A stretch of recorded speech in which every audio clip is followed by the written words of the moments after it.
Pagi itu matahari sudah cukup tinggi ketika Arman tiba di lokasi pembangunan. Debu tipis beterbangan, bercampur dengan suara mesin dan obrolan para pekerja. Di papan kecil dekat pintu masuk, tertulis jadwal tahapan pembangunan. Mulai dari persiapan lahan, pembangunan struktur, hingga tahap akhir penataan dan serah terima. Di atas kertas, semuanya tampak runtut. Tahap demi tahap disusun, supaya pekerjaan berjalan tertib, aman, dan bisa dipertanggungjawabkan.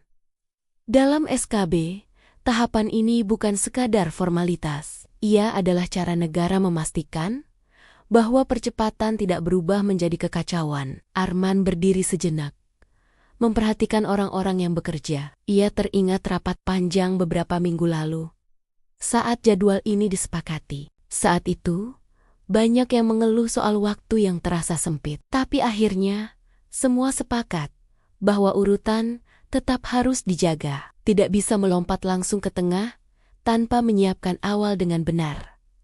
Kepala proyek menghampirinya. Pak Arman, kita agak tertinggal di tahap persiapan lahan. Kalau mau kejar target, mungkin kita bisa mulai bangun sebagian struktur dulu, sambil bereskan yang lain. Kalimat itu terdengar praktis. Arman tahu, di lapangan, godaan seperti ini selalu ada. Melompat 1-2 tahap sering dianggap sebagai trik cerdas untuk mengejar waktu. Tapi ia juga tahu, tahapan dibuat bukan tanpa alasan. Setiap langkah punya fungsi. Persiapan lahan yang belum tuntas bisa berujung pada masalah struktural di kemudian hari. Dalam SKB, tahapan pembangunan ditekankan agar setiap kegiatan berjalan sesuai perencanaan. Dengan memperhatikan aspek keselamatan, kualitas, dan keberlanjutan. Ini bukan hanya soal bangunan berdiri, tapi soal memastikan bangunan itu layak dan aman digunakan oleh koperasi dan masyarakat. Arman menjawab dengan nada hati-hati.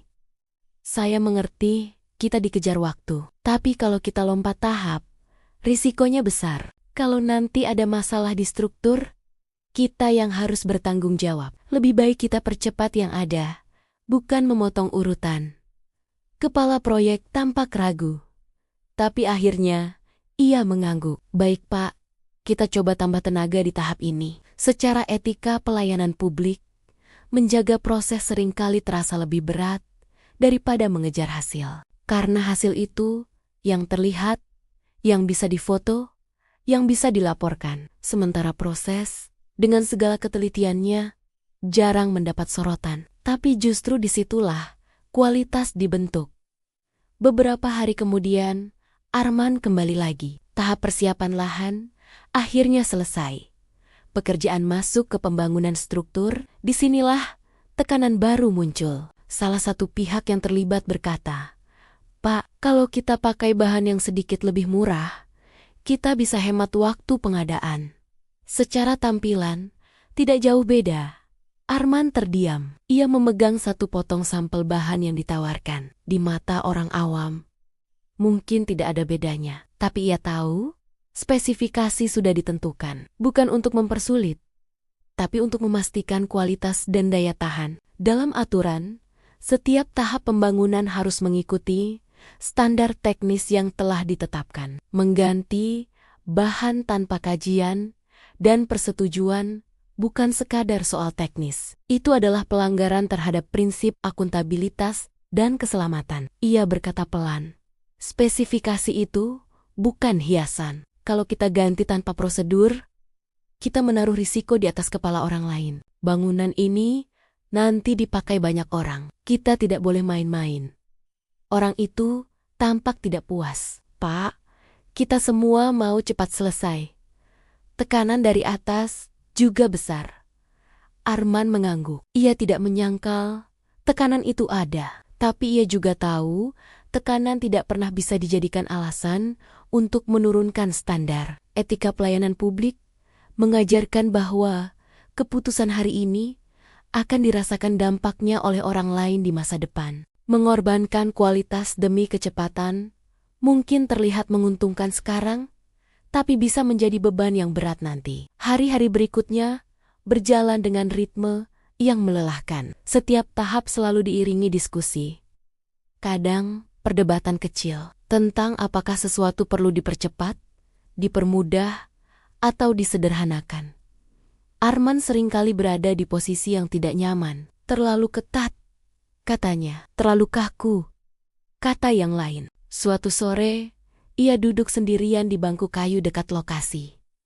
Ia melihat rangka bangunan yang mulai berdiri. Belum sempurna, tapi sudah terlihat bentuknya. Ia merasa bangga, tapi juga merasa cemas. Ia tahu, semakin jauh proyek berjalan, semakin besar pula tarikan kepentingan yang datang. Ia teringat satu prinsip sederhana. Aturan tidak dibuat untuk menghambat, tapi untuk melindungi. Tahapan pembangunan bukan rantai yang mengikat, tapi pagar yang menjaga. Dalam SKB, tahapan ini juga menjadi dasar untuk pengawasan dan pelaporan. Kalau tahapnya jelas, maka tanggung jawabnya juga jelas. Kalau urutannya dikaburkan, maka ketika masalah muncul, semua orang bisa saling melempar tangan. Beberapa minggu kemudian, proyek masuk ke tahap penataan akhir. Wajah bangunan sudah mulai terlihat utuh. Spanduk kecil dipasang, menandai bahwa ini adalah bagian dari program Koperasi Merah Putih. Warga mulai sering datang melihat-lihat. Sebagian dengan rasa penasaran, sebagian dengan harapan. Seorang warga menghampiri Arman dan berkata, "Pak, kok lama ya?" Desa sebelah, katanya, sudah hampir selesai. Arman tersenyum tipis. Ia menjawab, "Setiap tempat punya tantangan sendiri. Yang penting, kita pastikan bangunannya kuat dan aman. Lebih baik sedikit lebih lama, tapi tidak menimbulkan masalah nanti." Disitulah ia merasakan lagi betapa sulitnya menjelaskan nilai proses di tengah budaya yang terbiasa menilai dari hasil cepat. Tapi ia juga tahu, tugas pelayanan publik bukan hanya membangun, tapi juga mendidik, menjelaskan, dan menumbuhkan kesadaran. Secara etika, ia belajar bahwa kesabaran bukan berarti lambat. Kesabaran adalah memilih untuk tidak mengorbankan hal penting demi kepuasan sesaat. Akhirnya, hari serah terima tiba. Tidak ada kembang api, tidak ada sorak-sorai besar, hanya upacara sederhana, beberapa sambutan, dan wajah-wajah yang tampak lega. Arman berdiri di belakang, memperhatikan. Ia merasa lelah, tapi juga merasa utuh. Ia tahu, bangunan ini bukan sempurna. Tidak ada proyek yang sempurna, tapi ia juga tahu mereka telah berusaha menjalaninya dengan cara yang benar. Dalam kerangka SKB, tahapan pembangunan bukan hanya urusan teknis. Ia adalah cerminan dari bagaimana negara bekerja. Apakah ia tergesa-gesa dan menutup mata, ataukah ia berjalan cepat tapi tetap melihat ke sekeliling? Saat matahari mulai condong ke barat, Arman melangkah pergi dari lokasi itu. Di dalam hatinya, ia membawa satu keyakinan sederhana, bahwa menjaga proses adalah cara paling jujur untuk menghormati masyarakat yang kelak akan memakai hasilnya. Dan disitulah, ia kembali menemukan makna pekerjaannya. Bukan hanya membangun gedung, tapi membangun kepercayaan, langkah demi langkah.